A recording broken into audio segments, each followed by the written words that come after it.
সন্তান নাকি বেঈমানের সন্তান? ঠিক কিনা জোরে বলেন না? পোশাক দিকে তাকাইলে মুসলমান চেনা যায় না।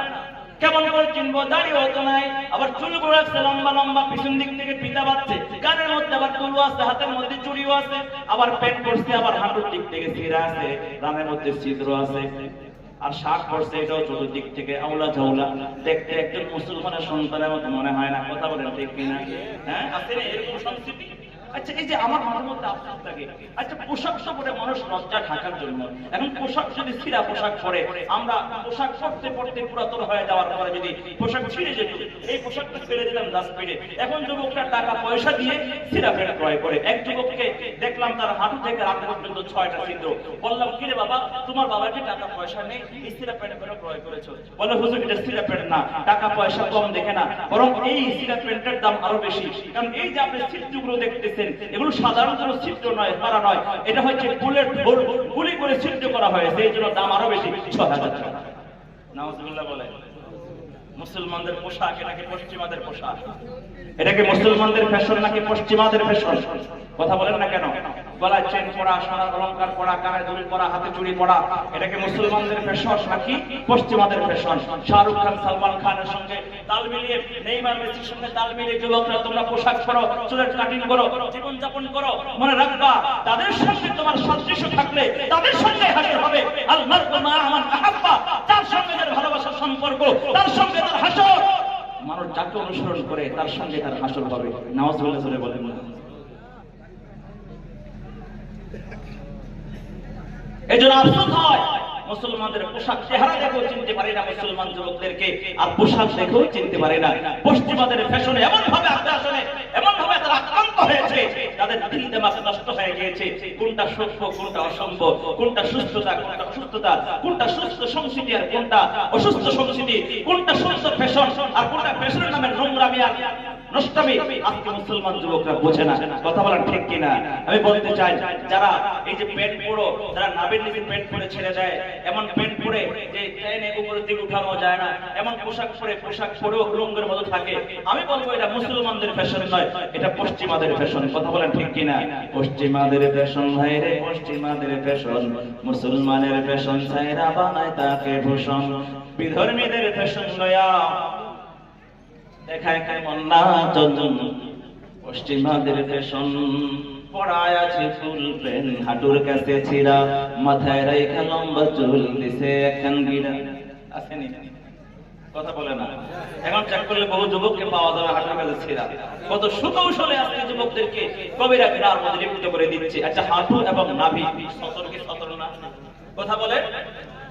একজন যুবকের, একটা পুরুষের হাঁটুর নিচ থেকে নাভির উপর পর্যন্ত সতর্ক, তোমার লজ্জার স্থান প্রদর্শন করলে যেমন কবিরা গুনাহ হবে, নাভি আর হাঁটু প্রদর্শন করলে সেই কবিরা গুনাহ হবে।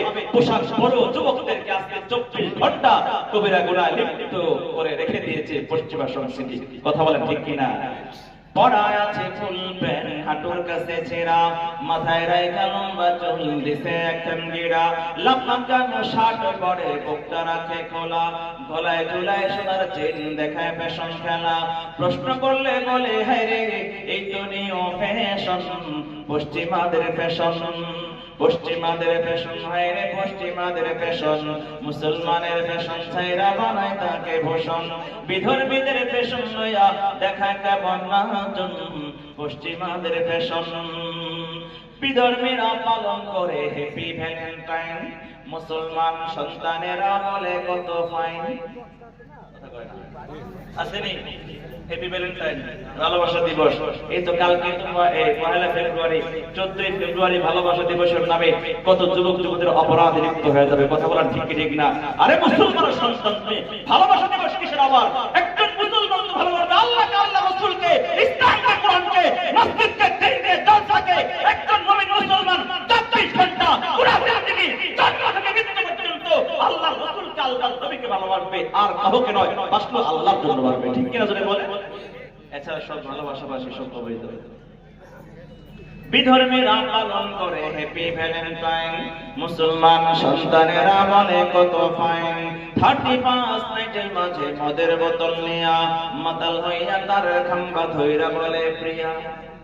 পুলিশ ধরলে তখন বলে আমায় ধরছো কেন? পশ্চিমাদের ফ্যাশন, পশ্চিমাদের ফ্যাশন ভাইরে, পশ্চিমাদের ফ্যাশন, মুসলমানের ফ্যাশন ছাইরা বানায় তাকে ভূষণ। কালো চুলকে লাল করে মেডিসিন মাখিয়া, আবার কালো মেয়ে সুন্দরী হয় পার্লারেতে গিয়া। কথা বলে না ঠিক নেই? কালো চুলকে লাল করে মেডিসিন মাখিয়া, আবার কালো মেয়ে সুন্দরী হয় পার্লারেতে গিয়া। টাইটি ফিটি কাপড় পরে হাঁটে মেয়ের দল, আবার বড়ি হাঁটে মেকআপ করে কত দেখায় ঢং। এসব দেখে শয়তানে তো দেখায় খেমটা না চুন। পশ্চিমাদের ফ্যাশন, নাউজুবিল্লাহ ধরে বলে। অনেক মা বোনরা চুলগুলা কালার করে করে নানা রকমের ফ্যাশন করে পার্লারে গিয়ে সাজসজ্জা করে রাস্তায় ঘুরে যুবকদেরকে পাগল করার জন্য। ও মুসলমান বন্ধুরা, যতদিন যায় মুসলিম সমাজ থেকে পর্দা উঠে যাচ্ছে, মুসলিম সমাজ থেকে আজকে নারীদের পর্দা উঠে যাচ্ছে। এই যে পর্দা একটা ফরজ বিধান, আজকে মুসলিম যুবক যুবতীরা, আজকে মুসলিম নারীরা এটা ভুলে গিয়েছে। আর মুসলমানরা ওদের কাছে একসাথে মেলামেশা করছে, একসাথে চলাচল করছে। রাস্তায় বের হওয়ার জন্য একটা প্রাপ্তবয়স্ক মেয়ে রাস্তায় বের হওয়ার জন্য তার পর্দা করে বের হওয়া জরুরি।